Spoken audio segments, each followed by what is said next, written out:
Hello friends, welcome back to our YouTube channel Vidya महासागर।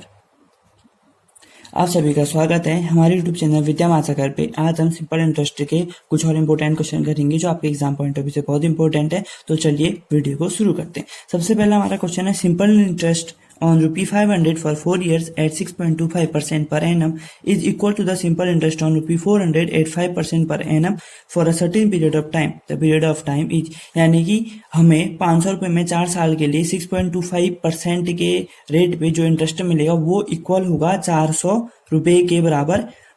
वो simple interest बराबर होगा जब हम 400 रुपए 5% के रेट पे इन्वेस्ट कर रहे हैं, ठीक है, एक सर्टेन पीरियड ऑफ टाइम पे। तो हमें बताना है कि वो पीरियड ऑफ टाइम क्या होगा। यानी कि जो सिंपल इंटरेस्ट वाला होगा, यानी कि जो I1 है सिंपल इंटरेस्ट पहला वाला, उसमें I2 के बराबर है, ठीक है। यानी कि I1 के लिए इसमें गिवन हम क्या क्या ले सकते हैं। देखो, हमें प्रिंसिपल 1 दे रखा है, वो कितना है रूपी 500, ठीक है, रूपी 500।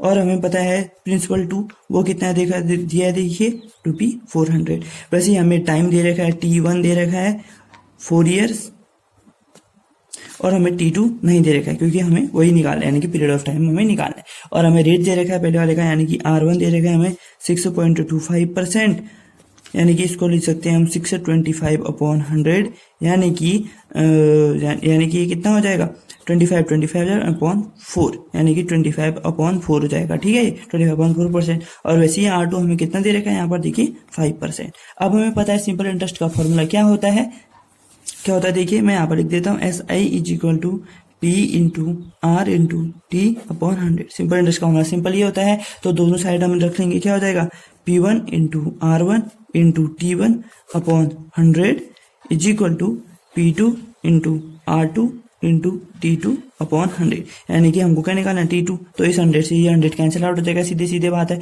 अब P1 कितना है हमारा 500 और P2 कितना है 400। देखो 500 लिख दिया = 400 हो जाएगा, इंटू R1 कितना है 25/4 और T1 कितना है 4 ईयर्स, ठीक। और वैसे ही यहाँ पर R2 कितना है, देखो 5%, और हमें यानी कि T2 हमें निकालना है, तो T2 ऐसे ही आ जाएगा। तो 4 से 4 कैंसिल आउट हो जाएगा, इन 2 जीरो से ये 2 जीरो कैंसिल आउट हो जाएंगे, ठीक है। और ये 5 से ये भी 5 कैंसिल आउट हो जाएगा, तो हमारा टाइम T2 कितना आ जाएगा 25/4, यानी कि 6 होल 1/4 ईयर्स, ठीक है। ये हमारा आ जाएगा, यानी कि 6.25 ईयर्स में हमें जो इंटरेस्ट रेट है वो मिलेगा हमें इसके बराबर जो हमने 500 रुपीज में इन्वेस्ट कर रखा है, ठीक है दोस्तों। तो बढ़ते हैं अगले क्वेश्चन की तरफ। अगला क्वेश्चन है हमारा, देखिए, in how many years 150 will produce the same interest at the rate of 8 interest as rupees 800 produce in 3 years. यानी कि अभी जैसा हमने ऊपर किया था सेम तरीके से वही है क्वेश्चन है, बस थोड़ा सा क्वेश्चन देने का तरीका अलग होगा। इसमें भी क्या कहा गया कि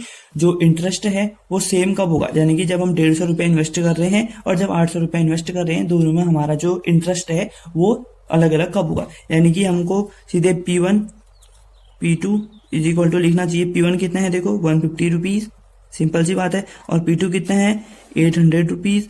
यहाँ पर R1 और R2 भी दिए गए हैं हमें, 8% पर एनम है R1 8%, और ये है 4 होल 1/2%, यानी कि 2 4 4 2 8 + 9 9/2% हो जाएगा, ठीक है। और वहीं पर T1 दे रखा है हमें, T1 हमें नहीं दे रखा है क्वेश्चन मार्क, और T2 हमें 3 ईयर्स दे रखा है, ठीक है, 3 ईयर्स। अब हम इस तरीके से अपने क्वेश्चन को इजीली निकाल सकते हैं। तो हमारा फॉर्मूला, तो हमारा इंटरेस्ट दोनों में सेम है, तो हम सीधे से लिख देते हैं formula, P1 × R1 × T1/100 = P2 × R2 × T2/100, यानी कि 100 से 100 कैंसिल आउट हो जाएगा। P1 की जगह रखो, अब सारी वैल्यूज पुट कर देते हैं हम। R1 कितना है, देखो 8, और T1 हमें निकालना है, और P2 कितना है हमारा 800, देखिए, और R2 है हमारा 9/2, T2 हमें दे रखा है 3, ठीक है। तो सिंपल सी बात है, इस 8 से 800 जा होता है, ठीक है, और 250 जा 100, और 50 3 जा 150 होता है, तो 3 3 जा 1, यानी कि T1 = कितना होता है 9 ईयर्स। सिंपल तरीके से हमने इस क्वेश्चन को भी सॉल्व कर लिया है। ये क्वेश्चन मैंने थोड़ा शॉर्ट में से समझा था क्योंकि ये क्वेश्चन पूरा सेम इस क्वेश्चन की तरह है, ठीक है। अगर इसमें भी ऊपर वाले में क्या कहा था, इंटरेस्ट सेम है, तो हमें बताना है कि हमें सेम इंटरेस्ट कब मिलेगा, कितने टाइम बाद मिलेगा। इसमें हमें T2 नहीं दिया था और इसमें हमें T1 नहीं दिया था, बस इतना चेंज हो गया था। तो जब आपके एग्जाम में आएगा तो आप इस तरीके से अपने क्वेश्चन को ईजिली सॉल्व कर सकते, ठीक है। तो हम बढ़ते हैं अगले क्वेश्चन की तरफ। अगला क्वेश्चन है तुम्हारा हमारा sum of money amounts to ₹5200 in 5 years, यानी कि गिवन लिख देते हैं हमारा पर गिवन, यानी कि अमाउंट इन 5 years। ठीक है, हम जो चीज दी गई है क्वेश्चन में वो लिखते रहेंगे। अमाउंट इन 5 years कितनी है? ₹5200। ठीक है, यानी कि यहाँ पर टी कितना है हमारा? 5200 हो गया। ठीक हो गया, 5200 और टी नहीं टाइम कह रहा हूं मैं, टाइम कितना है? 5 years। मैंने गलती से प्रिंसिपल लिख दिया था, अमाउंट लिख दिया था, टाइम है हमारा 5 years। फिर कहा गया एंड ₹25680 इन 7 years, और उसी जो अमाउंट हमने इन्वेस्ट किया वो 7 साल बाद कितना हो गया? ₹5680, यानी कि अमाउंट इन 7 years वो कितना हो जाएगा? कितना हुआ है? ₹5680। और इसका यहाँ पर टाइम कितना है? 7 year।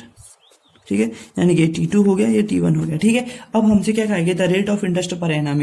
हमें इसमें जो रेट ऑफ इंटरेस्ट है वो कितना निकालना। सबसे पहले हमको इसमें सिर्फ T1 और T2 दे रखा है, हमें ना प्रिंसिपल दिया है ना रेट दिया है, तो हम कैसे निकालेंगे? हमारा सबसे बड़ा क्वेश्चन है। ठीक है, तो सबसे पहले हमको ये पता है कि सिंपल इंटरेस्ट में अगर हम सिंपल इंटरेस्ट में रुपए इन्वेस्ट करते हैं, जैसे हमने 100 रुपए इन्वेस्ट किए और हमें उसे 2 साल के लिए 10% के रेट पे लिया, यानी कि 10% कितना होता है? 1/10। ठीक है, तो 100 का 1/10 10 होता है, और 100 का 1/10, यानी कि हमें दोनों साल बराबर क्या मिलता है? इंटरेस्ट मिलता है। ठीक है, हमें दोनों साल बराबर इंटरेस्ट मिलता है, यानी कि जब हम 7 में से 5 साल में इन दोनों को घटा दें तो हमें 2 साल में जो इंटरेस्ट मिलेगा हम उसको इक्वली डिवाइड कर सकते हैं, बिल्कुल कर सकते हैं। तो हमें यहाँ पर लिखते हैं इंटरेस्ट इन 2 years, यानी कि 2 साल में जो हमें इंटरेस्ट मिला वो कितना मिला? 5680 माइनस 5200, यानी कि कितना हो जाएगा हमारा? ₹480। अब 2 साल का इंटरेस्ट ये है तो 1 year का क्या होगा? यानी कि इंटरेस्ट इन 1 year कितना होगा? 480/2 हो जाएगा सीधे से। ठीक है, 480/2 कितना होगा? 240, यानी कि उसका आधा 240 रुपए हमें 1 साल में मिल रहे। यानी कि जो हमने 5 साल में रुपए इन्वेस्ट किए, मतलब कि हमने जो कुछ अमाउंट इन्वेस्ट किया होगा तो हमें 5 साल में टोटल कितना मिला होगा? ठीक है, टोटल इंटरेस्ट कितना मिला होगा? इंटरेस्ट इन 5 year कितना होगा? 240 इंटू 5 कर देंगे तो 240 इंटू 5 होता है 1200 रुपए, यानी कि 5 साल में जो हमने रुपए इन्वेस्ट किए थे 5200 जो टोटल अमाउंट था, हमें 1200 उसमें से इंटरेस्ट है। यानी कि अब हमें अमाउंट बताया और हमें इंटरेस्ट बताया तो हम प्रिंसिपल निकाल सकते हैं, बिल्कुल निकाल सकते हैं। ठीक है, तो हमारा amount is equal to P plus I होता है। ठीक है, तो हमें P निकालना है तो P A, यानी कि A हमारा था 5200 5 साल के लिए, और माइनस इंटरेस्ट हमारा है 1200 5 साल के, तो यानी कि प्रिंसिपल कितना हो गया हमारा? 4000। अब प्रिंसिपल हमारे पास 4000 है, इंटरेस्ट है हमारे पास, और टाइम कितना है? 5 साल के लिए इन्वेस्ट किया गया है, तो हम यहाँ से SI equal to P into R into T वाला फॉर्मूला लगा के सीधे से निकाल सकते हैं, बिल्कुल निकाल सकते हैं। P into R into T/100, तो ये क्या हो जाएगा? देखो SI कितना है हमारा? 1200, P कितना है? 4000, और R कितना है? R निकालना है हमें, टाइम कितना है? 5/100 हो जाएगा। ठीक है, तो 2 जीरो से 2 जीरो कैंसिल आउट हो गया हमारे यहाँ पर, और यहाँ पर 1 0 से 1 0, 4 1 जा 4, 3 जा 12, 1 0 यहाँ से आ गया, 5 1 जा 5, 6 जा, यानी कि जो रेट आया वो हमारा कितना आया? 6%। ठीक है दोस्तों, इस तरीके से हम इस क्वेश्चन को इजीली सॉल्व कर सकते हैं।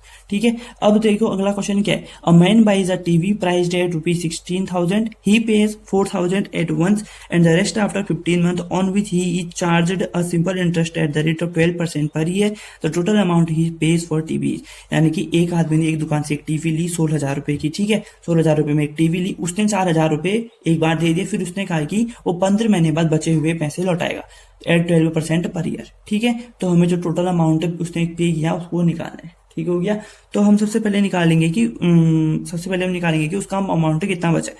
ठीक है, बैलेंस रिमेनिंग बैलेंस रिमेनिंग, यानी कि उसने कितना पैसा बचा है उसको देना है। यानी कि 16,000 उसके पास है, उसने 4,000 दे दिए हैं, तो उसके बाद कितने देने हैं? 12,000 रुपए देने। ठीक है, यानी कि हमारा जो प्रिंसिपल बना वो कितना बना? 12,000। हमें पास रेट है, रेट कितना है? 12%, और हमारे पास टाइम कितना है? 15 मंथ्स। ठीक है, अब हमें पर ईयर के हिसाब से इंटरेस्ट मिला है, यानी कि 15 मंथ को हम ईयर में बदलेंगे, यानी कि 15/12। ठीक है, 15/12 ईयर्स। ठीक हो गया, अब हमें PRT बताया तो हमें सिंपल इंटरेस्ट निकालना चाहिए। SI equal to P into R into T/100, तो P कितना है? देखो हमारा 12,000 है, रेट कितना है?